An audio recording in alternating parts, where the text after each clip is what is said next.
ಕರ್ನಾಟಕ ರಾಜ್ಯದ energy minister ಶ್ರೀಯುತ KJ George ಅವರು ಶಿವಮೊಗ್ಗ ಜಿಲ್ಲಾ ಉಸ್ತುವಾರಿ ಸಚಿವರಾಗಿರೋದಕ್ಕೋಸ್ಕರ ತುಂಬ ಸಂತೋಷದಿಂದ ಶಿವಮೊಗ್ಗ ಜಿಲ್ಲೆಗೆ ಅವ್ರನ್ನ ಸ್ವಾಗತ ಮಾಡ್ತೇನೆ.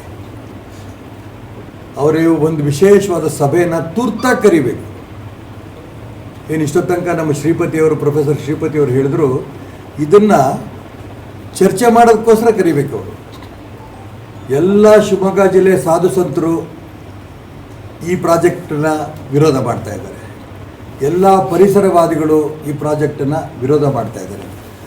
ನಾಗರಿಕರೆಲ್ಲರೂ ಕೂಡ ಇದನ್ನು ವಿರೋಧ ಮಾಡ್ತಾ ಇದ್ದಾರೆ. ಈಗಿರಬೇಕಾದ್ರೆ ಈ ಯೋಜನೆ ಎಷ್ಟರ ಮಟ್ಟಿಗೆ ಬೇಕು ಬೇಡ ಅನ್ನೋದನ್ನು ಮಾನ್ಯ ಸಿದ್ದರಾಮಯ್ಯನವರು ಮುಖ್ಯಮಂತ್ರಿ ಆದಂಥ ಸಂದರ್ಭದಲ್ಲಿ ನರೇಂದ್ರ ಮೋದಿಯವ್ರಿಗೆ ಹೋಗಿ ಈ ಪ್ರಾಜೆಕ್ಟನ್ನು ಮಾಡಲೇಬೇಕು, ಒಪ್ಪಿಗೆ ಕೊಡಬೇಕು ಅಂತ ಅಂದ್ಕೊಂಡು ಮನವಿ ಕೊಟ್ಟು ಬಂದರು. ಮನವಿ ಕೊಟ್ಟು ಬರ್ತಿದ್ದಂಗೆ ಅವ್ರು ಮುಖ್ಯಮಂತ್ರಿ ಸ್ಥಾನವೇ ಕಳ್ಕೊಂಡ್ರು. ಈಗ ಮಾನ್ಯ DK ಶಿವಕುಮಾರ್ ಅವರು ಮೊನ್ನೆ ಕೊಟ್ಬಿಟ್ಟು ಬಂದಿದ್ದಾರೆ.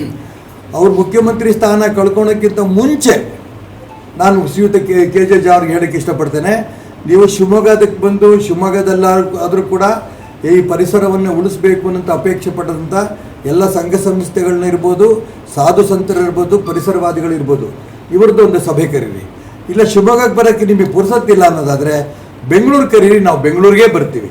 ಅಲ್ಲಿ ಬಂದು ನಮ್ಮೆಲ್ಲ ಪರಿಸರವಾದಿಗಳು ತಿಳುವಳಿಕಸ್ತರು ಏನು ಕೇಂದ್ರ ಸರ್ಕಾರದ ವರದಿಗಳು ಇವತ್ತಿನ ತನಕ ಏನು ಹೇಳಿದೆ, ಅವ್ರಿಗೆ ಅನೇಕ ಸಮಿತಿ ಕಳಿಸ್ಯಾರ, ಅವರು ಏನು ರಿಪೋರ್ಟ್ ಕೊಟ್ಟಿದ್ದಾರೆ, ಕೋರ್ಟಲ್ಲಿ ಸ್ಟೇ ಯಾಕೆ ಬಂದಿದೆ, ಈ ಪ್ರಾಜೆಕ್ಟ್ ಯಾಕೆ ಬೇಡ, ಈ ಪ್ರಾಜೆಕ್ಟ್ನಿಂದ ಖರ್ಚು ಎಷ್ಟಾಗುತ್ತೆ, ಈ ಪ್ರಾಜೆಕ್ಟ್ನಿಂದ ಲಾಭ ಎಷ್ಟಿದೆ, ವಿದ್ಯುತ್ ಎಷ್ಟು ಉತ್ಪಾದನೆ ಆಗುತ್ತೆ ವಿದ್ಯುತ್ತಿನಿಂದ ಖರ್ಚೆಷ್ಟು, ಇವೆಲ್ಲವೂ ಕೂಡ ಕೂಲಂಕುಷವಾಗಿ ಚರ್ಚೆ ಮಾಡೋಣ. ನಾನು ಯಾಕೆ ಇದನ್ನು ಹೇಳ್ತಾ ಇದ್ದೀನಿ ಅಂದರೆ, ಸುಮ್ಮನೆ ವಿರೋಧ ಮಾಡ್ತಿಲ್ಲ.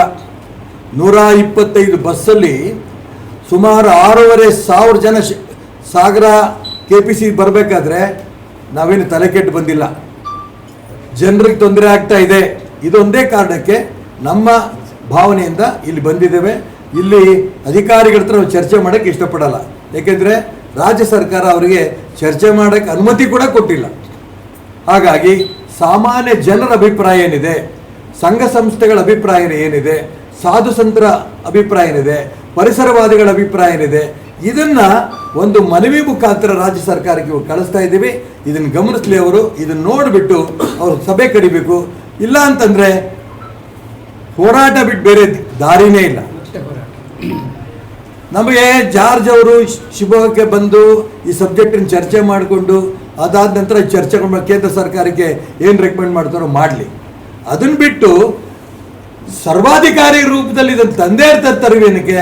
ಶಿವಮೊಗ್ಗ ಜಿಲ್ಲೆಯಲ್ಲಿ ಯಾವುದೇ ಕಾರಣಕ್ಕೂ ಸರ್ವಾಧಿಕಾರ ನಡೆಯಲ್ಲ. ಈ ಎಚ್ಚರಿಕೆಯನ್ನು ಕೂಡ ಅವ್ರಿಗೆ ಕೊಡೋಕ್ಕೆ ಇಷ್ಟಪಡ್ತೇನೆ. ಜಾರ್ಜ್ ಅವ್ರ ವಿಶೇಷವಾದ ಸಭೆ ಶಿವಮೊಗ್ಗದಲ್ಲಿ ಕರೀಲಿ ಅಥವಾ ಬೆಂಗಳೂರಲ್ಲಿ ಕರೀಲಿ, ಇದಕ್ಕೆ ಪರಿಸರವಾದಿಗಳು, ಸಾಧು ಸಂತರು, ಎಲ್ಲ ಸಂಘ ಸಂಸ್ಥೆಗಳು, ನಾಗರಿಕರು ಎಲ್ಲರೂ ತಯಾರಿದ್ದಾರೆ. ಆ ದಿಕ್ಕಿನಲ್ಲಿ KJ ಜಾರ್ಜ್ ಅವರು ಗಮನ ಹರಿಸಬೇಕು ಅಂತ ಹೇಳ್ತಾ ಇವತ್ತು ನಾವು ಇದನ್ನು ವಿಶೇಷವಾದ ಒಂದು ಮನವಿ ಪತ್ರವನ್ನು ಸಂಬಂಧಪಟ್ಟ ಅಧಿಕಾರಿಗಳಿಗೆ ರಾಜ್ಯ ಸರ್ಕಾರಕ್ಕೆ ತಲುಪಿಸಬೇಕು ಅನ್ನೋದಕ್ಕೋಸ್ಕರ ಕೊಡ್ತಾ ಇದ್ದೀವಿ.